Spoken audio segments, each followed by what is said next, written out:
fin juin parce que je voulais vous présenter mon bullet journal que j'ai recommencé, donc je l'ai préparé courant juin pour le démarrer début juillet. Donc je voulais vous le montrer avant utilisation et fin du mois de juillet, je vous ferai une vidéo avec le mois terminé et la présentation de mon mois d'août. J'espère que ce format de vidéo vous plaira. Je vais essayer d'introduire cette petite dynamique là dans mes vidéos mensuelles. Donc il y aura deux vidéos récurrentes, enfin deux thèmes récurrents dans mes vidéos, c'est les loisirs créatifs terminés et le bullet journal. Quoi vous dire de plus dans cette introduction? Pas grand chose, sinon que je suis un peu dans un état d'esprit pas très joyeux en ce moment. J'ai subi, parce que je ne peux pas le dire autrement, une évaluation psychologique obligatoire suite à mon état de santé par la mutuelle qui me dédommage pour l'instant par rapport à mon incapacité de travail. Et j'ai trouvé cet entretien complètement orienté. Je n'ai pas pu exprimer ce que j'aurais voulu. Et par contre, ce qu'on m'a fait exprimer était complètement improductif par rapport à la reconnaissance de mon état. C'est toujours un combat permanent de devoir faire accepter le fait que on souffre, qu'on est vraiment malade, que l'incapacité de travail n'est pas du tout exagérée, alors que visuellement, tout a l'air de bien aller. Je ne sais pas ce à quoi les gens s'attendent quand on souffre de maladies chroniques, à ce qu'on roule en boule et qu'on pleure toutes les larmes de son corps toute la journée, à ce qu'on fasse des crises d'hystérie dès qu'on est contrarié.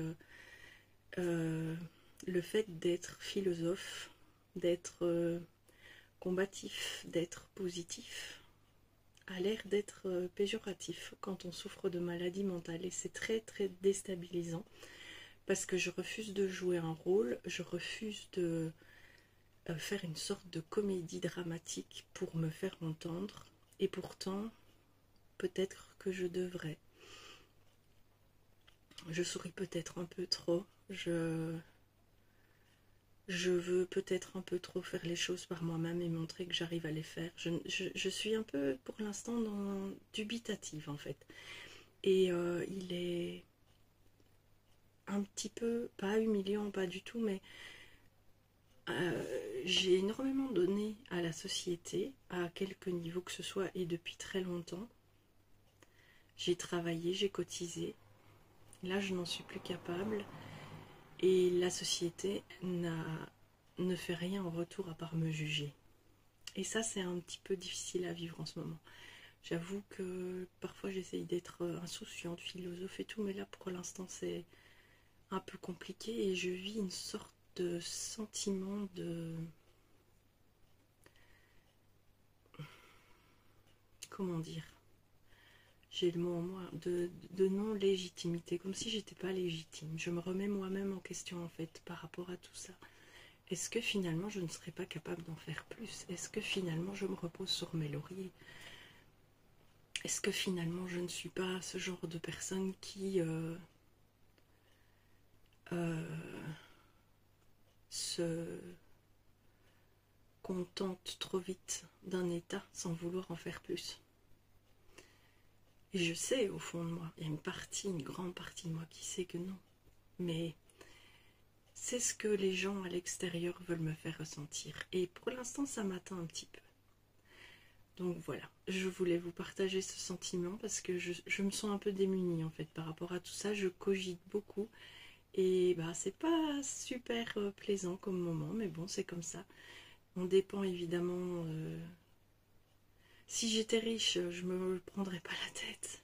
Je serais riche, je profiterais de mon argent et je les enverrais tous péter. Mais le problème, c'est que je ne le suis pas et que je dépends de cette société qui a mis en place un système de sécurité, de soins de santé pour les gens qui sont malades. Mais une fois qu'on en a besoin, ça devient très compliqué de faire reconnaître un état réel et d'être dédommagé en fait. Ils veulent à tout prix prouver que y a une autre façon de faire. Et ça, c'est c'est une double peine en fait, parce que pour quelqu'un comme moi qui s'est toujours débrouillée toute seule, qui a toujours fait face à toutes sortes de choses compliquées et qui a, par fierté, par orgueil et par rééducation aussi, très peu demandé de l'aide, devoir d'une part vivre avec une maladie qui vous change, qui vous transforme, qui vous oblige à vous adapter énormément, et en même temps devoir toujours faire l'aumône, cette forme d'aumône, hein, que ce soit auprès des médecins pour avoir les certificats, que ce soit auprès des mutuelles pour avoir les dédommagements, eh ben c'est vraiment compliqué. Ça n'aide vraiment pas à s'adapter à son état. Ceci étant dit, j'ai fait mon petit laïus, j'ai vidé un peu mon sac, ça m'a fait du bien. Merci de m'avoir écouté. Je vous laisse donc à présent avec la vidéo de présentation de mon bullet journal, qui est plus axé sur un journal de suivi de santé en gros. C'est pour ça aussi que je me permets d'introduire ce petit chapitre personnel, parce qu'il sera beaucoup question de moi dans ce bullet. C'est quelque chose qui est centré sur moi, pour moi, et ça me plaît comme ça. Je vous souhaite à tous une excellente journée, surtout prenez soin de vous, gardez confiance, gardez espoir, et gardez en mémoire, je le dis pour vous comme pour moi, qu'on est des combattantes, peu importe comment on est jugé. Tout ce qu'on fait chaque jour, malgré tout, c'est déjà bien plus que ce que fait la moyenne des gens qui ne souffrent pas. Je vous embrasse, à bientôt. Voilà, nous sommes fin juin. Et donc je vais vous montrer mon bullet journal avant utilisation préparé pour le mois de juillet. Alors, moi j'utilise les bullets de chez Action. C'est pas les meilleurs, les papiers sont un petit peu clairs, donc tous les feutres ne fonctionnent pas et transpercent. Comme c'est un cahier et pas une farde ou un cahier à Thomas, l'épaisseur n'est pas la meilleure amie du carnet, parce qu'après vous ne saurez plus le fermer, mais bon, ça c'est selon vos envies. Qu'est-ce que j'utilise principalement dans mon bullet journal? Vous allez voir, c'est une latte et un crayon pour tracer tout ce que j'ai besoin de tracer. J'utilise aussi des pochoirs dédiés au bullet journal avec des bannières ici pour faire des puces dans les to-do list par exemple. Vous pouvez faire des petits dessins émoticônes. Vous avez aussi des végétations que vous pouvez insérer. Donc, quand on ne sait pas dessiner, les pochoirs c'est le meilleur ami dans tous les loisirs créatifs. Quand vous ne savez pas dessiner, c'est vraiment super. J'utilise évidemment des carnets de stickers de toutes sortes pour agrémenter et décorer mon bullet selon mes goûts. Vous avez toutes sortes, vous avez plein de marques. Trafic a sorti ses propres carnets depuis quelques années dans le même format que les carnets Mambi, donc Me and My Big ID de Happy Planner. Donc ceux-là sont spécifiquement dédiés au Happy Planner avec les bonnes dimensions pour les Happy Planner. J'ai testé l'Happy Planner, j'ai pas adhéré du tout. Je crois que je les ai gardés moins de 3 mois et j'ai revendu tout ce que j'avais acheté, sauf quelques carnets comme ceci de stickers. Ce que j'aime bien dans ces stickers là, c'est qu'ils sont mat et pas brillants, ils sont faits pour écrire dessus. Ensuite vous avez aussi ces stickers là de chez Action que vous pouvez utiliser pour faire vos pages de garde et décorer. J'en ai une collection impressionnante. Vous avez évidemment des tampons qui sont plus orientés bullet journal. Je vous montre ça tout de suite. J'ai oublié de les préparer.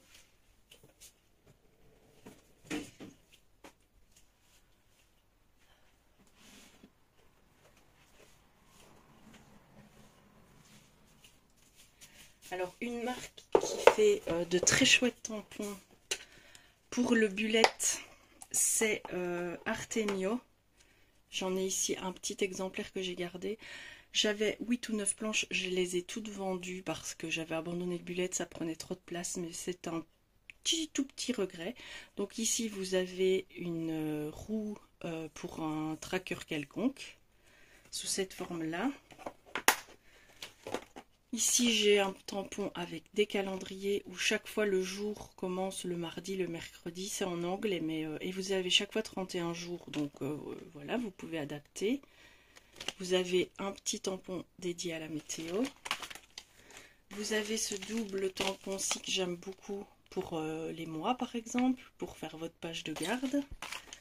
Ici, vous en avez encore un pour faire une sorte de calendrier, les jours de la semaine, des petits dessins. Ici aussi, vous avez les jours, les mois et les jours du... Hop, hop, hop, les jours de la semaine, les noms des mois, j'y arriverai, en abrégé ou en entier. Encore un autre ici, très peu en français, hein, beaucoup en anglais. Une autre police. Encore une autre police ici, pour les jours du mois. C'est pas les jours du mois, c'est les noms des mois. Ça, c'est un bullet journal spécial action. Celui-là, je pense celui-là aussi. Donc ici, les mois, les jours en anglais, des étiquettes. Encore un ici, avec une autre sorte de design. Et voilà, ça c'est tous ceux que j'ai gardés comme tampons spécifiquement dédiés à la création de votre bullet journal. J'ai aussi des tampons alphabet où vous pouvez à ce moment-là écrire ce que vous voulez, mais je trouve ça très fastidieux d'écrire un mot avec des tampons lettre par lettre en gardant l'espacement. Alors, ah oui, et pour finir, vous avez les feutres. Alors, les feutres, au plus ils sont... Ça, c'est ceux que je viens d'acquérir. Mais j'ai les Staedtler, comme ceci, avec une pointe plus épaisse. Et j'ai aussi les Staedtler tout fins. C'est un peu comme les Stabilo. Hein. Donc, ce sont ceux-ci, les gris comme ça. Et là, vous avez la pointe toute fine pour faire vos tracés, vos écritures, tout ce que vous voulez. Donc moi j'ai des feutres à pointe fine, des feutres à pointe biseautée, comme ceci, et des feutres à pointe plus épaisse. Et j'ai aussi, je vous les ai montrés dans un haul, j'essaie d'en attraper un. Cette gamme-là, j'en ai une vingtaine, je crois. Très très doux dans les couleurs, il ne transperce pas. Et vous avez une pointe biseautée d'un côté et une pointe fine de l'autre côté. En fait, les feutres, c'est même accessoire. Pour avoir un bullet, vous pouvez aller voir des vidéos. Je le dis jamais assez. Moi, j'ai tout appris sur YouTube hein, pour tout ça. Donc, c'est pareil pour vous. Vous pouvez aller voir. Vous notez bullet journal épuré ou bullet journal simplissime. Et vous verrez qu'un bic noir et une latte, et même pas une latte, un bic noir, et ça suffit. Hein. Le bullet ne doit pas être quelque chose d'artistique. Au départ, ça doit être fonctionnel et pratique. Ce que vous en faites, vous, après, c'est votre décision. Voilà. Le bullet de chez Action commence avec des exemples. Donc, moi, je ne m'en sers pas. Vous avez quelques pages exemples. Et je pense que, normalement... Non, pas dans ceux-là. Certains bullets sont vendus aussi avec quelques pages de stickers. Donc, ici, vous avez un exemple de semaine. Moi, j'ai fait mes tests feutres parce que je n'utilise pas ces pages-là. Un exemple de mois. Vous pouvez tout à fait vous baser là-dessus.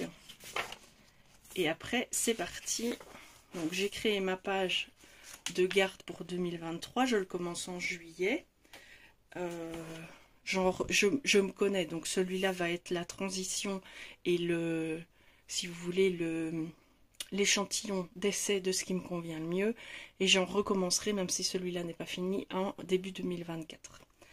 Mais bon, je voulais refaire mon bullet et j'avais pas envie d'attendre janvier pour démarrer suivant mes rituels personnels mentaux, quoi. Si vous voyez ce que je veux dire. Ce bullet d'aujourd'hui n'a plus rien à voir avec les bullets que je faisais il y a quelques années. D'une part parce que je ne suis plus mère à temps plein, mes enfants sont indépendants et autonomes, ils n'habitent plus ici. Donc toutes les activités dont mes enfants dépendaient ou dont je dépendais par rapport à mes enfants, comme les activités extrascolaires, les horaires des examens, les dates des vaccins, les rendez-vous à gauche, à droite, les soirées, tout ça, n'entre plus en ligne de compte. Mon bullet journal actuel n'aura pas non plus un côté professionnel puisqu'il n'y a plus d'activité professionnelle dans ma vie. Mais je me suis rendu compte que les trackers, j'aime bien. J'en faisais tout le temps dans mes anciens bullets et donc je me suis dit, moi depuis maintenant presque un an, je tiens un journal dans mon téléphone. Donc c'est clairement un journal d'état de santé. Et je me suis dit pourquoi pas l'éclater en quelque chose qui va me plaire, qui est amusant, et en faire mon bullet journal deviendra mon journal. J'aime pas dire journal de maladie, je trouve ça péjoratif, mais mon suivi santé en fait, mon suivi de moi à tous les niveaux, que ce soit au niveau moral, au niveau physique, au niveau spirituel peut-être aussi, parce que je vais réintégrer des tirages de cartes pour une guidance plus spirituelle. Essayer de me réorganiser à ce niveau-là aussi, parce que je me rends compte que là, je vis complètement jour le jour. Euh, je ne sais pas de quoi sera fait demain, et je suis toujours comme dans une forme de être au bord de, je dirais pas d'un précipice, c'est beaucoup trop exagéré et intense comme propos, mais je dis toujours que je suis accrochée à un clou et je sais pas à quelle sauce je vais être mangée en fait dans ma vie future. Tant au niveau de ma maladie, qui sera-t-elle permanente, va-t-elle guérir toute seule? Ça, personnellement, moi j'ai très peu de doutes, parce qu'au bout de plus d'un an de maladie, je vois pas pourquoi tout à coup elle déciderait de disparaître comme elle est venue, mais bon, ça c'est un autre débat. Donc, savoir au niveau administratif, au niveau professionnel, à tous les niveaux en fait. Je ne sais rien, je vis complètement à l'aveugle pour le moment, au jour le jour, en dépendant des organismes de santé qui veulent bien me suivre. Et ça, j'aime plus. Donc, je me dis, en plus avec mes problèmes de mémoire, je vis dans une forme de brouillard de hier et de brouillard de demain. Enfin, c'est très anxiogène en fait comme situation. Et je me dis qu'avoir des trackers, ça va me permettre de me réancrer dans une forme de réalité. J'ai essayé d'être hyper positive dans ce bullet, pas que négative, mais évidemment, quand on vit avec une compagne telle que la mienne, qui a autant d'impact sur votre santé physique, eh ben, il faut bien qu'il y ait un petit peu de moins gai dans le bullet. Donc, j'ai fait une page d'anniversaire parce que ça, autant avant je le savais, autant j'ai tout oublié. En dessous, j'ai fait une petite page projet à venir où j'ai écrit quelques trucs. C'est vraiment le bullet projet en fait, pour voir celui qui me conviendrait le mieux. Ensuite, j'ai fait un suivi météo annuel. Ça, c'est quelque chose que j'aime beaucoup faire, parce que souvent on dit qu'il fait tout le temps mauvais et c'est pas vrai du tout. Et là, de le faire de manière annuelle, j'ai trouvé ça à la fois moins chronophage parce que vous ne faites le dessin qu'une fois, et en même temps ça vous donne une belle vue d'ensemble quoi. Donc ça, c'est vraiment quelque chose qui m'a tenu à cœur. Mes premiers contacts avec le dessin à main levée, non, je m'en sais pas totalement à main levée, j'ai utilisé des pochoirs pour la plupart. Donc ça, c'est quelque chose qui me tenait à cœur. J'ai fait un mood tracker, mais pour toute l'année aussi. Et au lieu de prendre des couleurs, parce que je retrouve jamais les mêmes et j'ai pas envie de faire une pile de feutre à côté pour ne pas me tromper, j'ai fait une légende comme ça. Comment est-ce qu'on dit, c'est pas topographié. Enfin bon, bref, j'ai fait une légende codée comme ceci. Et donc, je remplis mon humeur une seule fois et vous aurez un ensemble pour toute l'année. Mon suivi de fatigue, pareil, c'est annuel, je ne le fais qu'une fois. Et là, on arrive déjà dans dans le début du mois de juillet, avec la page de garde de juillet. Je ne me suis pas vraiment pris la tête, hein. J'ai collé 3-4 stickers. Et j'ai fait mon encadré pour mon mois. Ensuite, on commence, il n'y a que des trackers après. Donc mon premier tracker, ce sera un graphique de la douleur. Comme ça, sur le mois, je peux voir quel est mon niveau au quotidien de douleur. Ensuite, mon sommeil. Alors, j'ai scindé ça en nuit entière, la qualité du sommeil, le nombre d'heures, le nombre de réveils, si les douleurs étaient là, et l'énergie au réveil. Et ici en dessous, un ressenti, voir si le réveil était rapide, normal ou lent, et mettre la couleur pour voir sur le mois comment ça s'est passé. Le sommeil dans la maladie chronique, c'est quelque chose d'essentiel, parce que c'est à la fois ce qui guérit et ce qui aggrave. Donc quand le sommeil est perturbé, ça joue sur tout le reste. Et dans la maladie chronique, le sommeil joue une part importante, surtout quand il n'est plus là. Ici, c'est un graphique pour calculer mes heures de sommeil. jour et nuit si je dors la journée.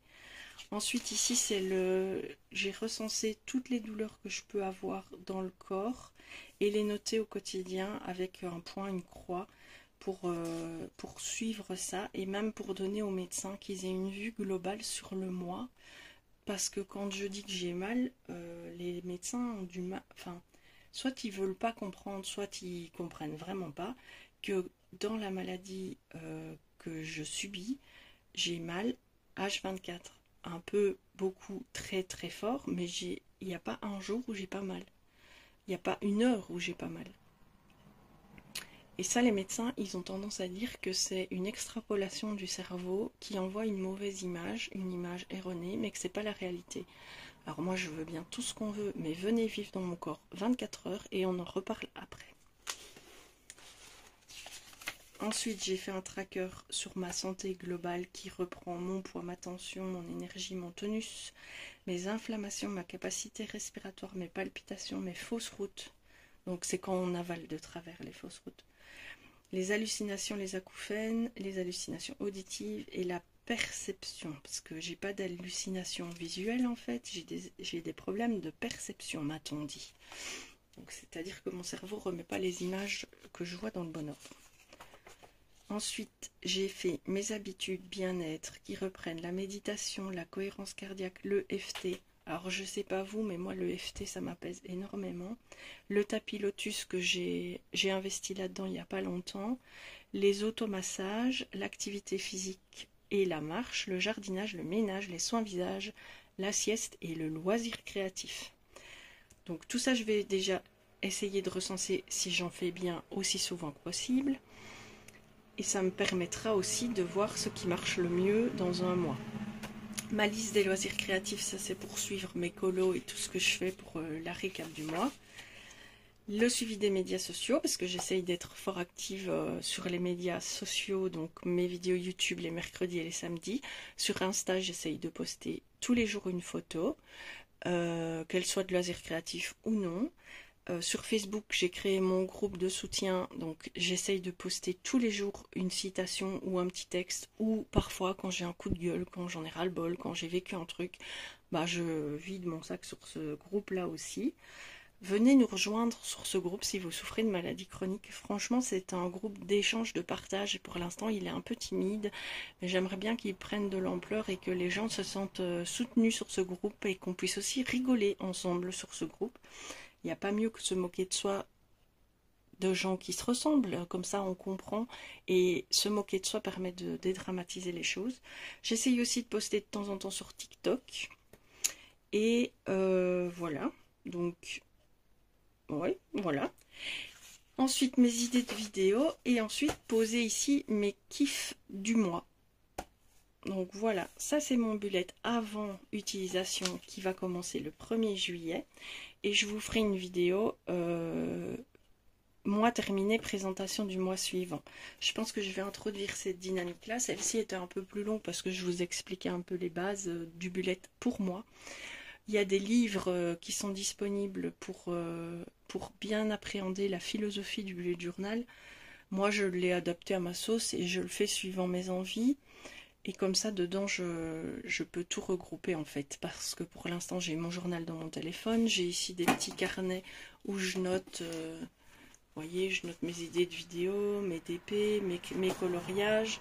Alors c'est bien, mais ça fait déjà 5 carnets. Ici, c'est un carnet où je note les constructions de mes vidéos, mes idées, je recense mon matériel et tout ça. Donc, bien que j'aime bien les carnets, que je continuerai à en utiliser, tout centralisé dans un seul.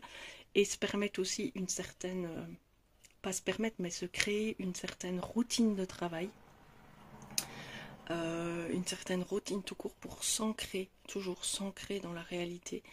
Ça c'est bien aussi. Et puis maintenant j'ai le temps, donc je peux prendre le temps de le faire à ma sauce. Je suis pas pressée, je dois pas me dire le dimanche vite vite, je dois préparer ma semaine. Et en fonction de ce que je vais utiliser ou pas, je pourrai l'adapter au fil des mois. Voilà, c'était ma vidéo présentation du bullet journal pour le mois de juillet. J'espère que cela vous aura plu. Je vous embrasse, je vous dis à très bientôt.